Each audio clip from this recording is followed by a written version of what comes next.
Children in a devotion, family devotion, I said, I want to apologize on behalf of myself and mommy to wherever we may have hurt you guys. And all of them were looking at each other like that. I said, we didn't have children before you guys arrived.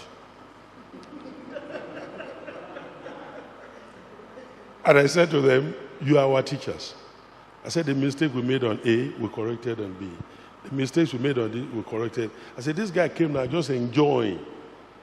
And he didn't get much spanking like you guys because we have learned down the road. So I know you guys may not be happy with us. In the interim, I apologize until you grow to appreciate what we have done in your life. And they say, all of them are doing this. You know, because they finally agree they are wrong. Now they are getting mature, they are saying, okay, maybe they were not wrong after all.